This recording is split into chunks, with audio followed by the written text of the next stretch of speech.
So Ukraine, I'm a big supporter of Ukraine. I'm over in Ukraine. What do you want to talk about? All right. All right. This one's a little bit more trickier for me because I'm not Ukrainian. Okay. So Neither am my I, point if is, that helps. cool. Okay. Well, my problem is NATO. My problem is NATO, and my problem is American ambitions led us here, which you refuse to acknowledge. American military ambitions. I think if American military ambitions contributed, I think it's like a factor of like 1 to 10. Burns is It's an like maybe immoral, 10% morally corrupt, compared to Russia's bankrupt man. 90%. And so I don't talk about it because I don't think it's the primary contributor. The primary goal of the current Russian government's foreign policy is to reestablish dominance over the post-Soviet sphere, Kazakhstan, Tajikistan, anything that it used to, that the Soviet But they Union do, used to touch. but like, It believes it should mhm. have some level of dominion over, including Ukraine, and that robs the sovereignty of more people than even exist in Russia, because that the amount of people that touches is actually a larger amount of people than even in Russia itself. I think that Russia doesn't have a right to all of these people's land. I don't think they have a right to all of these people's destiny. And if these people want to choose a path with the European Union, a path of democratization, if they want to throw off the oligarchs, I think that's their business. All right. Well, yeah, like I under what do you call it? I can't deny that, but you make it sound like you put it like very naively because number one, that all those countries you talked about in Central Asia, Tajikistan, Uzbekistan, etc., the dictatorships are in Russia's sphere of influence. I don't like those countries to begin with. Yeah, I don't like those countries to begin with. Hmm. But What do you mean would by it be that, a by the way? problem? When you say Russia's sphere of influence, what do you mean by that? They have a military alliance with those countries. Yeah, it just do you when you say sphere of influence, do you just say it as like a statement of fact or of like that's their thing, so it is what it is?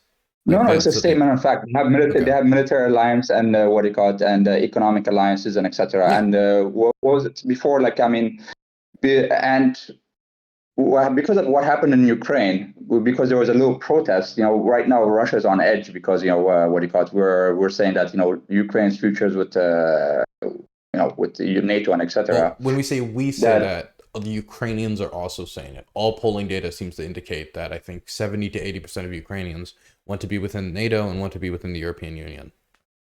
well, yeah, I've talked to some. I've interviewed some Ukrainians as well, and some of them are not for NATO. They are some, and these are not Russian Ukrainians. These are Ukrainian Ukrainians, right? And Yeah, they're not for Ukraine's a big NATO. country. Yeah. Okay. So yeah. So some people are not as well, and I've seen them also living peacefully. What do you call it? Together with Russians outside of what do you call it? The war zone in Ukraine, and most refugees actually. That's why as well I would say that this notion that genocide is nonsense because most refugees went to I don't know, like 2 million went to Russia. And like that's I think 1.5 went to Europe. So Russia took more refugees than anybody else. So that's what I say. If they were genociding people, like you wouldn't take. I'm sorry. You know, Did I make an yeah. accusation of genocide? No, I'm not you, but what do you call it, the mainstream media Okay, so propaganda? Yeah. I'm not gonna make the accusation of genocide. I do think there's an argument to be made, especially when we talk about the kidnapping of children. This was recently brought forward to the woman who orchestrated the kidnapping of Ukrainian children during the Vice interview. We're going to be watching that later on today's stream. But Russia is creating the refugees. Russia is displacing vast amounts of people, and they're doing it on purpose. It's publicly said on their state media channels that the more people they displace, the easier it will be to conquer territory. The more people, refugees they create, the easier it will be to carve out Ukraine's economy and make them, cave into them and surrender.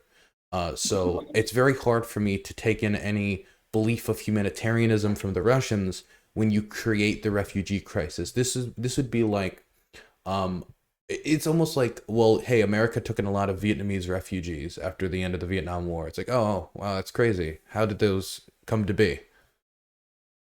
Well, yeah, exactly. So, but we didn't call it what you call Operation Baby Lift. Oh, what happened? Damn it. Hello? Yeah, I'm Can still you hear me? here. Okay, and then my phone shut off. Yeah, so we didn't call Operation Baby Lift when we took on all the kids. Um, we didn't call that genocide, did we? Or we didn't war crime? No, because we felt a little bit guilty. We felt a little bit disheartened, and after the war ended, Well, and the all the problem was orphans. the distinction I would make is that during the Vietnam War, there was never a period of time where the American government said Vietnam doesn't exist. There's no such thing as the Vietnamese. They're actually just Americans in denial. Vietnamese isn't a real language. It's just like some pseudo language made up by some people in the woods. They should actually be speaking Neither English. did the Russians, man. They said the They they country. They didn't. they They wait, did yes, not a say hundred anything about. percent, 100%. They know. I've never heard that, man. Because You've like I never never heard heard them you say haven't been paying language. attention, man.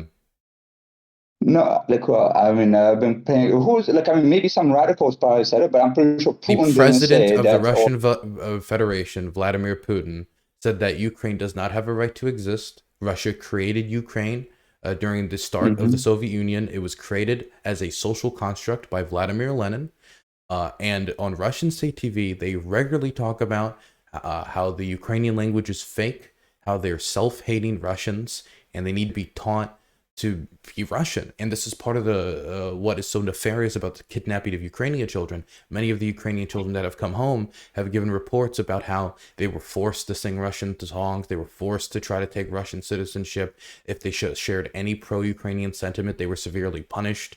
I mean, they genuinely believe that Ukraine doesn't have a right to exist, and they're trying to erase that. But this isn't the first time Russia has done something like this. They've done this to a lot of native people all across Central Asia. They've done it to the Tatar community during the Soviet Union. Oh yeah, well, look. I mean, but what do you call it? And with the help of Ukrainians too. So if you want to put that up, like the Ukrainians and the Russians, these two were buddies in their empire. So I mean, they fucked over the Tatars together, and I mean, Crimea what do wouldn't you be part mean of they were Ukraine. buddies? Like, subjugated people I mean, are regularly recruited into militaries and then used as weapons against other no, these were subjugated like what do you people. call it? No, no, no, no. Like what do you call it?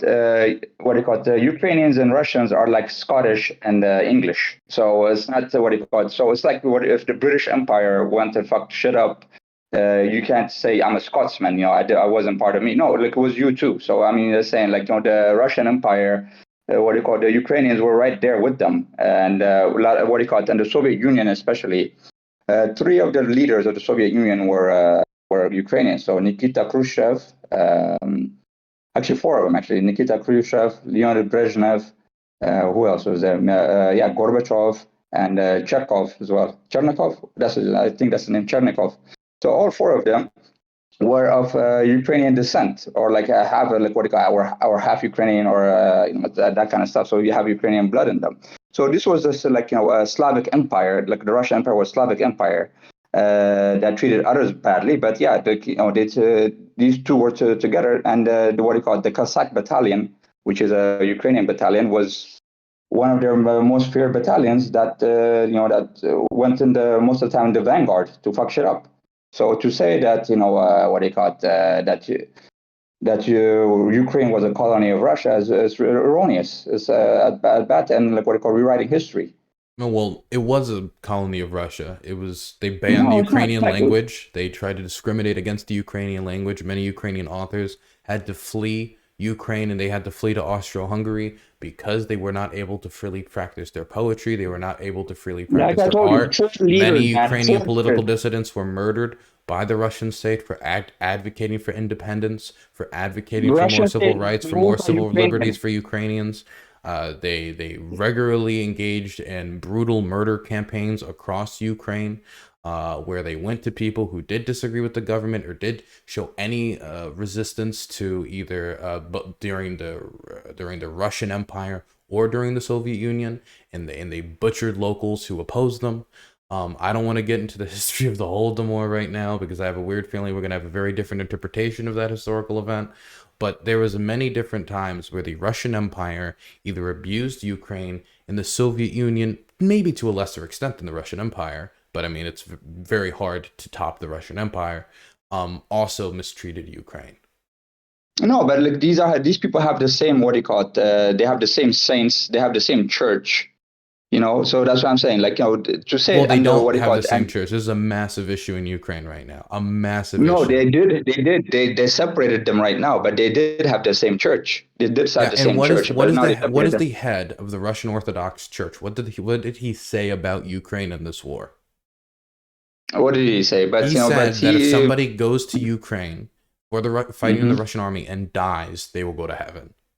mhm. That is it's a crazy statement. This is something you would expect from like ISIS, like an ISIS statement. Like if you go and you fight the Americans and you put a bomb on your vest and go and die, you are guaranteed a place in in Valhalla. Well, I mean, that's just. I mean, what do you call it? That's religious rhetoric, man. That doesn't have to be just ISIS. That's religious rhetoric. But when you go into war, that's going to be religious rhetoric. But the point is, though, that yeah, but they did have Is the that same church wait? Is that until recently. you think that's like okay? Do you? I mean, that's bad, right? That they're saying that it is a religious duty for you to go to Russia, go to Ukraine, and die and fight the Ukrainians and fight them in a religious war. Well, this is an existential threat to Russia because as we've heard recently, I mean, even what's your boy's name? The Hungarian guy with glasses. The Hungarian? You mean Adam something? Yeah, Adam something. Yeah, he was talking about, hey man, okay, we're going to finish up this war, then we're going to break up Russia into little states. And I've seen this as well. I've heard this as well from the Ukrainian intelligence chief. And I'm pretty sure some other, what do you call it, pundits and also, what do you call it, government officials have said this kind of stuff. So this is an existential threat to Russia. Well, the thing is, the Russians are making it an existential threat to them. If they didn't invade you, the Russians, well, if you let me finish my sentence, I can explain what I mean. The Russians invaded Ukraine. They botched the invasion. They didn't manage it well. And now it's not going too well, where they've thrown away a lot of lives, a lot of resources, isolated themselves on the world stage, and now Putin is betting a lot of his political ambitions upon this war. If he knew it was going to go this badly, I do not think he would have pulled the trigger on it. And he's created this existential crisis where if he now loses the war, who knows what happens, what political instability that could cause in the Caucasus, in Chechnya, in Abkhazia, in all these other places that the Russians have troops or soldiers or many view as a continuing occupation. There were Chechens in Ukraine and other places around the world who, if this war is won by the Ukrainians, they might want to go back home and try to reclaim their land, which they see as being butchered by the Russians in the two Chechen wars, where the Russians basically razed the country to the ground. And so, if they wouldn't have launched this invasion in the first place, the Ukrainians have done with that. If they didn't launch this invasion in the first place, this existential crisis wouldn't have been created. This existential crisis, and even by the way, I don't even know if it's an existential crisis. We don't even know for sure. Nobody knows. If the Russians were to pull out tomorrow, would Russia collapse? We don't really know that. I can imagine a world where the Russians create some justification like, well, we killed all the Azovites in Mariupol, therefore we denazified the country. We took a bunch of the kids, we saved them. It's time for us to go home now and concentrate on the home front. I don't know if it would work well. I probably wouldn't. But there's a scenario where they can try to run that route and try to keep Russia stable enough so it doesn't literally collapse. And when we talk about existential threats to Russia, what about the existential threat to Ukraine, the country that did not decide to be invaded, the country that did not decide to launch this war, who was invaded by the Russians and has its existential existence questioned every single day on Russian state TV as they try to say Ukraine doesn't have a right to exist. It's an artificial state. That is what was the speech that Putin used to launch the war in the first place, was questioning Ukraine's very existence. Well, Ukraine right now, it's sold most of its assets. I mean, its country like wholesale to basically to our corporation AIG, what's called BlackRock and etc. So, and it's basically there are $100 billion in debt to America. So for generations to come, their children are going to pay for that. Their children and their grandchildren are going to pay for that. So I mean, compared to Russia, which is an empire in itself, and our former rival in the Soviet Union, I think the existential threat of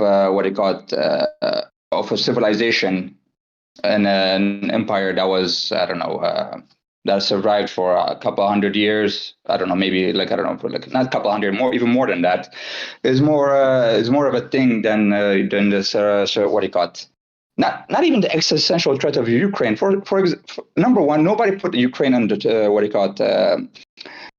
nobody put Ukraine's sovereignty into trouble until they decide to join NATO. Because if they didn't decide to join NATO, everything would be copacetic. Because Russia gave Ukraine independence in 1991, not because America told it to do, because they wanted to. So the only problem right now is not the sovereignty of Ukraine. You're fucking with me. Fuck off. Nah. I'll give you a second to correct that. Now you're fucking with me. I don't believe you. All right, go ahead. What are you saying? The reason Ukraine became independent was because it voted to be independent, and Russia couldn't do shit. They weren't in a state to do anything.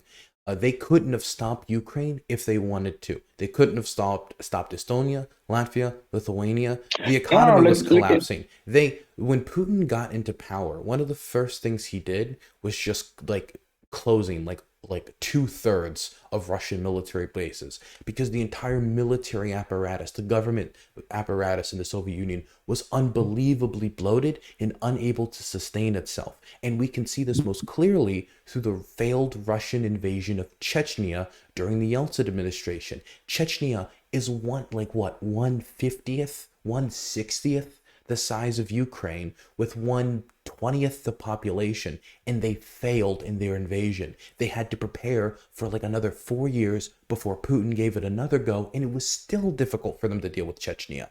How would the Russians be able to stop Ukrainian secession at that time in 1991? How could they have seriously done that? Okay, well, look, that's what I have to say. So, number one, they could have held it by force. They might not have succeeded. If they can't even take Chechnya, how are they going to take? That's what I'm saying, though. But look, that's what I'm saying. The Gorbachev was a good leader, so he willfully, he saw the writing on the wall. So, and then he peacefully he collapsed the empire. Well, it wasn't peacefully. There were actually a lot of killing of protesters, but continue. All right, but more peaceful. He didn't he didn't try to hold them by to their life. Germany and So it was a huge empire. It was Russia itself is a big country, but adding all those other countries it would be a lot. So by force they could have tried to do that. By force as well. And they have nuclear weapons as well. So they could have done that as well. So, but they saw the writing on the wall. So that's why everybody congratulated Gorbachev. Okay, let's be fair. It wasn't a serious option that they would just nuke the Ukrainians into submission as the Soviet Union was collapsing. That wasn't a serious option they could have utilized. No, not the Ukrainians. No, nuke the Americans and nuke the Europeans to hold it by force. Their falling empire. So like I said, so when their empire is falling apart, to just throw everything under the table instead of just basically bowing gracefully out. I mean, he could have done it, but it would have been suicidal. It wouldn't have worked. Well, they were dying anyways. That's what I'm saying. So they could have just done that. So, but like I said, though, so we have to give a little bit of credit to Mikhail Gorbachev, because that's why he won the Peace Prize as well, anyways, because he did it peacefully, and the Soviet Empire ended. So, and then after that, but after the Soviet Empire ended, there was many malaise because they lost their empire in Russia and Ukraine as well. But we're so arrogant though. After that, after the Soviet Soviet Union empire collapsed, we still kept NATO.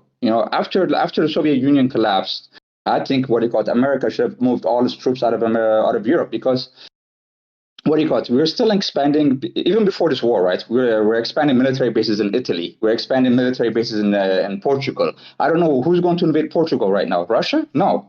Is it the North Africans? Is it Algeria is going to invade Portugal? Or is it Algeria is going to invade Italy? So that's what I'm saying. This is what I'm talking about, the militaristic ambitions of the United States. So after the Cold War ended, we should have given power to the Europeans. whether it's France, Germany, or whoever, somebody should have taken control over Europe, because there was no reason for this kind of stuff. And this is what they call it, our military and military industrial complex, our ambitions for become number one. I mean, to keep actually the number one place is what led us over here, because they're no longer an empire. I mean, they're forced in the region. Okay, to be clear then, in this recreation of or how it would have played out then is that America abolishes NATO, Russia then decides, because it's so difficult playing alternate history here. It's very difficult to like, this would happen, then this would happen. But it's very hard for me to assume that just because we abolished NATO, that Russian nationalism subsides. People like Putin, if Putin himself didn't come to power, wouldn't come to power, and they wouldn't start saying, we need to assert ourselves on the world stage and bring us back to our glory days. Russia, no matter what, was going to go through an economically tumultuous time.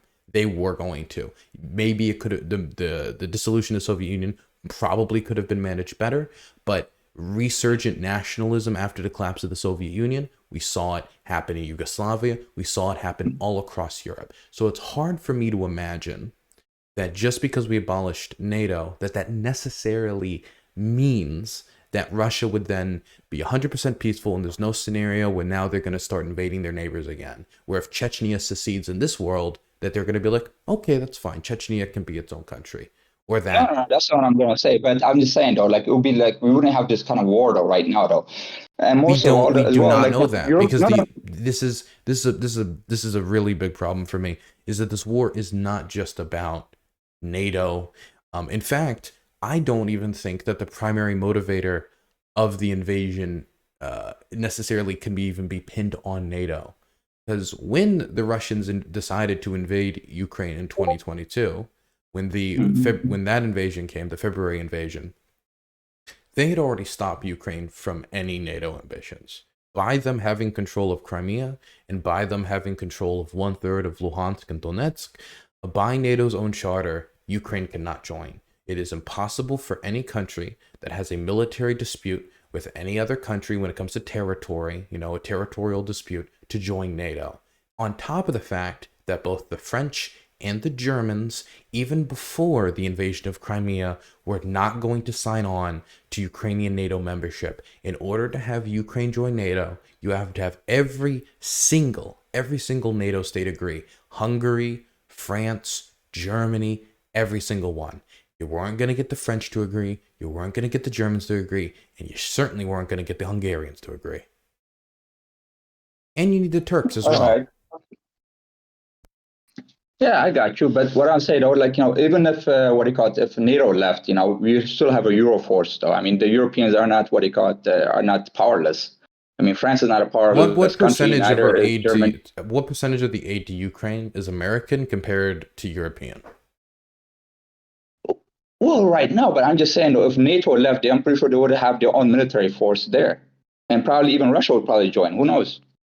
I mean, if somebody could design a better, stronger mutual defensive pact with all of Europe, I think that's cool. But I also believe that the Euro-Atlantic alliance structure isn't necessarily that bad. I think the idea of America working with Europe and having a defensive pact with Europe is a good thing. It was part of after World War II, it was our investments into Europe that created a lot of the economic success that we see in the United States. In the period of the 50s, 60s, and 70s, it created a boom period in American manufacturing and American consumer goods and selling. It was very beneficial for the United States. And I don't see any reason why we would need to abandon that alliance structure. Maybe you could restructure it in some way that would better be a better representation of the world post the Soviet Union, and you could call it something else maybe, but there would have to be some mutual defensive structure in Europe to dissuade against invasions in the future, like the Russian invasion of Ukraine. And also, you would need to get all of these new countries to join, because the thing is, with NATO expansion, a lot of people say it was Washington's ambitions, and certainly there were people in Washington D.C. who wanted to keep expanding NATO, but it was also the Poles who wanted to join NATO. It was also the Estonians, the Latvians, the Lithuanians. It was all these, the Hungarians, even though now they're led by Viktor Orban. At the time, they very much wanted to join NATO, and the majority of Hungarians still want to be in NATO. They wanted to join NATO because they knew that something like what's happening right now with Russia and Ukraine could one day happen to them if they're not careful and they're not part of an organization that could defend themselves. All right. Well, okay. So let me rebut you on that one. Okay. My problem with this is NATO, right? NATO is the guard dog of America. NATO is to make sure to keep the Europeans down, because from what I've seen, like even going back to history, like NATO helped coup d'etat in Greece. Okay. Like when they had a left-leaning, probably close to socialist kind of type of guy, they did a coup d'etat on that. NATO also sat back and watched Turkey, a NATO member, invade Cyprus and take half of it, while I don't know what they were doing in a military base in Cyprus, because both USA and Britain had a military base in Cyprus, and they were just, I don't know, watching it or drinking tea or whatever while the Turkish invaded and took half of it. NATO also had a secret army of Nazis in Operation Gladio that made sure to kill leftists or any other actors that threatened America's hegemony in Europe. Okay, but you can say that was in the Cold War, because we're in a tit for tat with the Soviet Union, another empire. But now, after the Cold War ended, I think the American government has acted abhorrently bad. It has invaded almost a dozen countries. Yeah, all the refugee situation right now, the crisis right now that is happening in Europe. I've visited a refugee center in Iceland, right? 90% of them, you can say, are indirectly or directly at fault, the fault of their refugees because of the fault of the United States government. Venezuelans, sanctions, right? A lot of Venezuelans have saw refugees there. Syrians, you all know about that. Libyans, Iraqis, Afghans. Wait, back the fuck up. Are you going to say the Syrians are the fault of the United States? Syrian refugees are the fault of the United States? Yeah. That's the Assad regime. Wait, are you kidding? Dude, I'm sorry. Okay. Bashar al-Assad. We have to have another good argument about the Syrian war, but well, no. Let's just be clear. Bashar al-Assad had a protest movement against him. He then murdered some children and some other people, and it pissed off a lot of people. And so then there was defections from his own military that he couldn't keep a hold on, which created the FSA. Then other groups started to enter from the region. And then the country fell apart because his iron grip on power started to fade because people started having bigger ambitions past the Assad's family's rampant corruption, abuses, and civil right and violations in civil rights. The reason of the Syrian civil war started was because Bashar al-Assad is a terrible, terrible, terrible leader, and his government is unbelievably corrupt and unable to deal with the problems that were in Syrian society 2010, and 2011. Timber Sycamore? What? Operation Timber Sycamore of training jihadists to get into to fight Bashar al-Assad. Because let me tell you a story about me, all right? I'm sorry. Okay, let me just be clear. Operation Timber Sycamore, whether or not it happened, if it didn't happen, if it did happen, no, I know it happened. But the Syrian Civil War would have happened despite Operation Timber Sycamore, because the Syrian Civil War was already underway by the time Operation Timber Sycamore happened. So the Syrian Civil War was going to happen with or without the United States even existing in the first place. So again, the Syrian Civil War was caused by Bashar al-Assad. He has not given enough blame in Western circles for the war when we talk about this anymore, because there's so much disinformation about this war in particular, and I've talked to so much of the Syrian diaspora community, and the main complaints I get isn't like, oh, I hate how the Americans ruined my country. It's Bashar al-Assad murdered my family, Bashar al-Assad destroyed my home, Bashar al-Assad arrested my brother, and they tortured him because he wanted to set up an NGO, but he didn't want to have to, give him a little bit off the top. This is the conversations I have with the members of that community. It's not, oh, I hate how America came in and just started the Civil War magically with terrorists. Okay, well, for me, I have personal, stake in this, because, I was arrested by the Turks in Akshakale, which is the border between the Kurdish area that was controlled by the Kurds, which I was, anyway, let's just say I was helping them out. And I was arrested by the Turks. And before that, the FBI and the CIA also knew me. but they let me rot in prison though in Turkey. So I have a look at what you call it. I personally know what the fuck they did over there. And I personally know that the Turks opened up the gates of to Idlib and let all sorts of foreign fighters get in there. I also know, like, either the Qataris or the Saudis and all our other friends supported jihadis over there, because there's no fucking way that kind of like, what do you call it, the tidal wave of weapons came into that country. So I mean, I personally know, I know all the when I was in prison, I talked to many people as well, whether they be ISIS fighters or etc. So in this situation, I would tell you, man, like,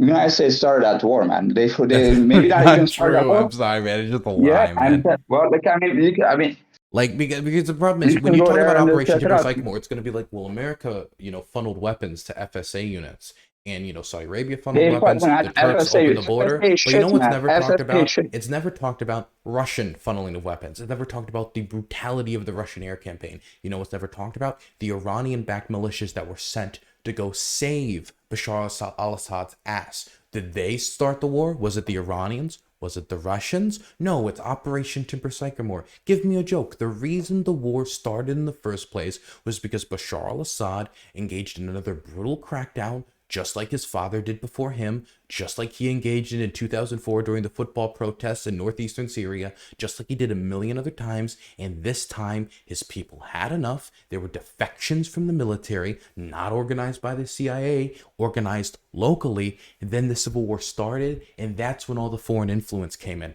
Not just from the United States, not just from Saudi Arabia, not just from the Turks, by the way, fuck the Turks, but also from the Iranians and also from the Russians. And it was the Russian air campaign and the Iranian militias which saved Bashar al-Assad. Without them, he would be dead. Yeah, without them, because we're about to take them out. But anyway, like, what else to say though? What about in Bahrain? Bahrain also, there was a full-fledged, what do you call it, uprising as well by the Shias in Bahrain. Saudis sent in their tanks. They crushed people. But what happened there? Everything was, they crushed them, and the protesters, nobody brought in, what do you call it, ATGMs, surface-to-air guided missiles. Absolutely. All I the other don't I weapons. think it's terrible. I think our relationship with the Saudi royal family is disgusting. I think our enabling of their actions is disgusting as we look the other way as they engage in human rights abuses across the region. I think it's hypocritical. But yeah, but you think, but don't you think though, a war wouldn't be engulfed like that without us funneling ATGMs, fighters, training fighters, like surface-to-air missiles, sending in spies to what do you call it, and other fighters and money and all that kind of stuff? Wouldn't you think like the war would be like, yeah, there will be probably an uprising, but Well, it will be yes, crushed as soon as possible? I will say that if it wasn't for Western support for the FSA and support from other regional factors, and it was just the Russians, the Iranians, and the Assad regime, then they probably would have cracked down upon the People's Revolution and cracked down upon any groups that tried to enter from other countries a lot quicker, and they would have garnered control of the country better. But I don't understand why there's this double standard where we're like, oh, look at all this Western support. That's what caused the war. And then we just kind of like ignore the Russians. We just kind of ignore the Iranians. We just kind of ignore what set off the Civil War in the first place. No, the Civil War, like I said, to begin with, there were CIA agents implanted there to begin with. From the get-go, You're they saying wanted the to take them out. CIA agents were the ones that murdered those kids? Was it the CIA agents that made all the FSA agents defect? Was it the CIA agents that made those protests The defectors, happen? yeah, for sure. Yeah, defectors for sure. Yeah, like I'm pretty sure they were offered money for sure. Where do you have a link to that? Do you have any like thing for that? I That's haven't just how heard shit about it operates, before. man. That's just how shit operates. What do you mean? Most of them are living in France or Europe or etc. Well, like No, I mean, you said that we offered them money during those early defections. Do we have anything to prove that? yeah, because most of them are living in the States or what do you Wait, call it, or no, Europe. I them mean, just because they're living in America doesn't mean that we offered them money to defect. but I mean, I don't know, man. What can I tell you, man? If you go to another living in the enemy's country and you're saying that, like, I mean, there was no A involvement on lot your part, it's Political ridiculous. dissidents and rebels will often flee the country if the war doesn't go their way. That happens all the time because they don't want to die. But anyway, Syria right now is a safe place to go. Even you can go and check it out in the Bashar al-Assad area, and nobody's No, going to they would. hurt you No, they anyway. would. No, they would hurt me. They would not like me. Well, yeah, but you're still pressed. I mean, they wouldn't like you, but not going to hurt you because you're pressed. They've killed a lot of journalists. Not well. They haven't killed vice journalists, and you're an American journalist, so I I'm a mean, sure, sure, they're not freelance going to hurt reporter you. with no major news organization. They got away with shooting a lot of journalists on the ground. Western journalists, I haven't heard about that. But Yes. anyway, but I say, but yeah, but it's a safe place for tourists to go to. I mean, many tourists have went. Baldwin Bancroft have went. What else? Who else have went? And not only that, though, well, you know the Syrians are allied with the Kurds, right? The Syrian government is allied with the Kurds. They're semi-aligned with the Kurds. It's pretty complicated. Wait, we're way off the topic of Ukraine, and we only have like 13 minutes left, and then I have to have somebody call in and talk about Sudan. All right, all right, all right. But yeah, okay, we're finishing off. Yeah, yeah, all the refugees. Okay, if you want to take out the Syrians, take them out. About 80%. If you want to take out the Syrians, eighty Wait, can we percent of get them back to are Ukraine? caused by the. We were talking about Venezuela and all these other refugees. Can we get back to Ukraine, like the Ukraine topic? Yeah, I know, but that's what I'm trying to get to, though. I'm just saying, though, America's NATO, what do you call it? America involvement in Europe has not been good. It has put down, what do you call it, Europe. It has brought in like waves of refugees into Europe. And now it has brought in this war into Europe because, like I said, the relationship between Russia and Germany was very copacetic So until recently. let's say we had no. Okay, so two things. First off, our Mhm. relationship with Europe has been very beneficial for them when it came to investments in helping rebuild Europe after World War II. That was extremely Mhm. beneficial for not only the West Germans, but many countries that were ravaged by the war. Also, our defensive pact made it so a lot of countries that wouldn't have been able to defend themselves on their own, and I do not believe Europe could have defended itself from the Soviet Union without the United States, and have made it so that they could continue to maintain their liberal democracies outside the reach of Joseph Stalin. Now Yeah, I'm moving. not talking about NATO in the Cold War area. I'm talking about after the Cold War finished. Like that should have Okay. been abolished. I'm not talking Now Cold War. let's Like, say we had no relationship with NATO, with these European countries. mhm. How would that have stopped refugees from being caused? How would that have stopped refugees from going to Europe? No, I said, America's relationship in general, because no, because Okay, our well, invasion. but if we didn't have a relationship with Europe, that wouldn't mean that these refugees wouldn't still be created. No, like actually it would, because if we live in a multipolar world, if we live truly in a multipolar world, that America doesn't have all the headshots. Even America is not the head honcho of the Western world. When Americas can't go around invading Afghanistan, Iraq, and all that kind of stuff, because it wouldn't be a coalition. It would be You're different. So right. that's why. If I know Yeah. anything about Afghan history, we're the only ones that ever invaded that country. No one No, else but would. okay, but do you believe? All right, let me just ask you this question though. Do you believe that it is that we should live in a multipolar world, or America should rule supreme I don't and be think the sole America. I don't power? think. I like the two options. We live. Okay, so I do not believe America should rule supreme and have all the control in all of the world. But I also don't believe that if we were to remove America from the world stage, or we were to develop this multipolar world, then that would necessarily create a more peaceful society or more peaceful world overall. Because I think that the world that a lot of these countries are aiming for, like Russia, for example, is not a multipolar world, which means that everybody kind of works with each other on equal footing and shakes hands and is able to develop better relations based on a multilateral basis within the guise of the UN. And we can just see from Russia's conduct in this war alone that that isn't the case. That in development of that multipolar world, Russia is creating one of the largest refugee crises of the 21st century. We can see More than with we. the Taiwanese, with the Chinese and their contribution, their possible contribution to the creation of the multipolar world. They are possibly going to invade one of the densest countries on the planet, Taiwan, which would cause another gigantic humanitarian catastrophe. And so I think that when we talk about this multipolar world, that could be created by the Russians, could be created here, it just kind of looks a lot like, I don't know, like pre World War One, and it wasn't exactly the most prosperous time for the world. It wasn't exactly a time in history where there wasn't a lot of refugees being created. What would stop all these wars from happening, or just moving over into more regional struggles? I mean, yeah, I'm pretty sure there will be like I'm not saying there will be no more wars. I mean, that's an idiotic way to say things. But there will be no more wars. But you're But saying that either like way, all these refugees were created, and if America didn't have a relationship with Europe, then there'd be no refugees.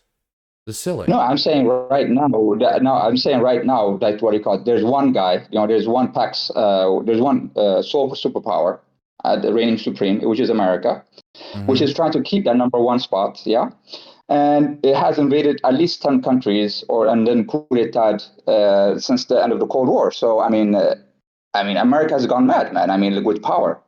Russia, during its invasion of Ukraine, in its opening statement, it gave a justification that could be used not only to invade Ukraine, but Moldova, Romania, Estonia, Latvia, Lithuania, any post-Soviet state.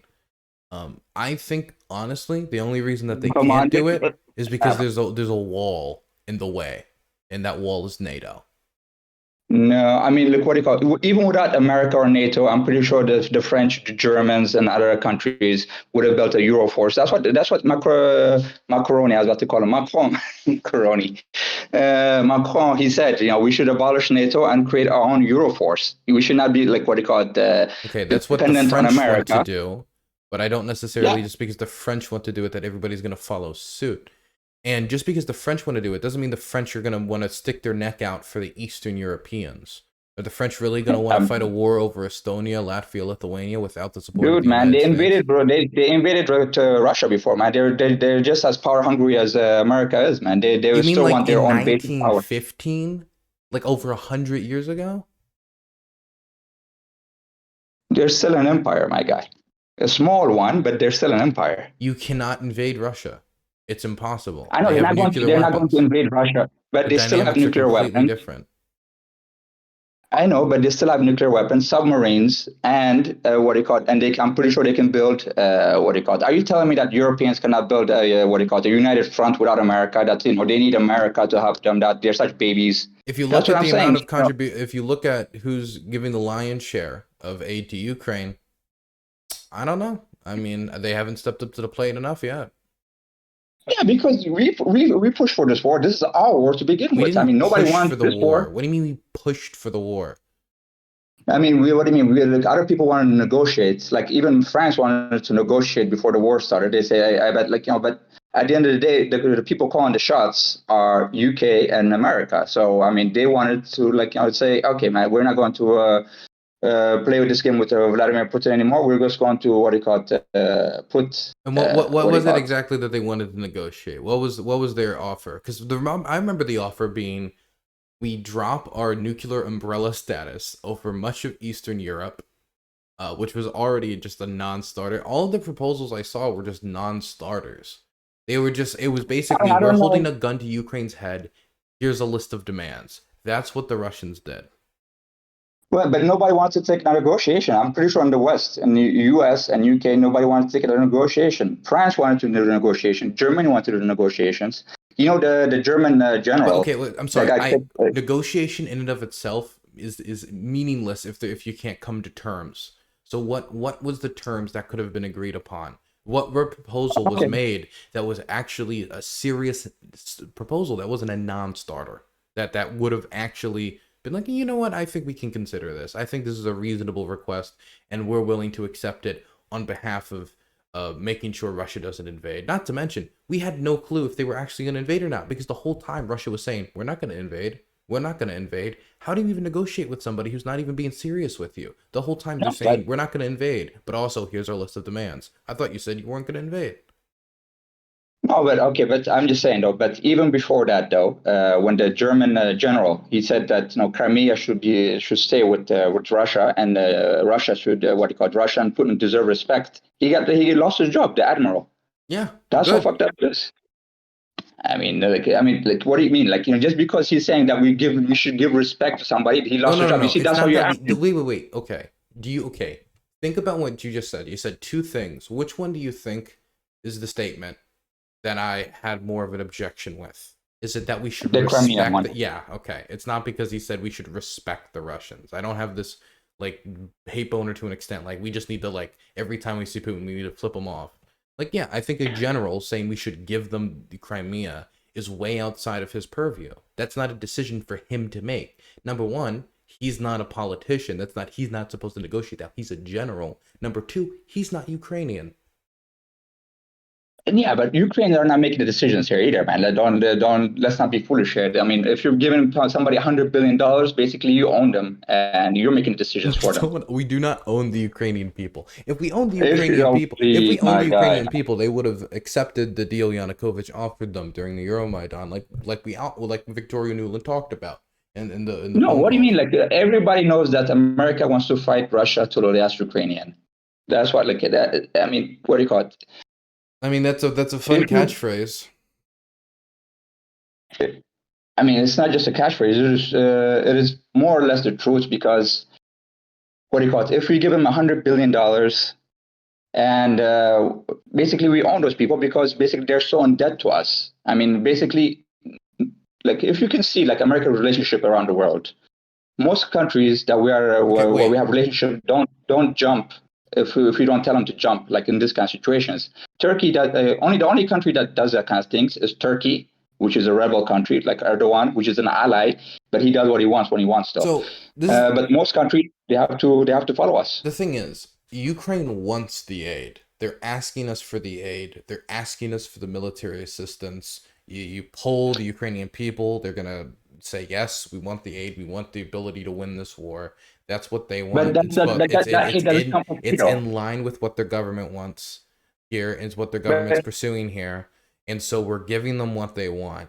And now I'm supposed to feel bad about it. I'm supposed to feel no. bad that I'm I'm just saying having my taxpayer dollars go to defend Ukraine. A lot of this is no. aid, I'm by the just way. They don't saying even pay it back, and I'm supposed to no. They feel have to pay it bad back. that It's not. we're owning It's them. not. Yeah. So By basically, the yeah. way, If you're given there's that, gonna be nothing to own in a lot of scenarios if the Russians win because we see how they treat cities, literally wiping them off the face of the earth. There are cities that, like, when it comes to census data and they're just existing anymore, they're gone. Like Papanza, it no longer exists, wiped off the face of the earth. that's The Russians modern captured it warfare. and said I mean, it doesn't exist anymore. Sorry.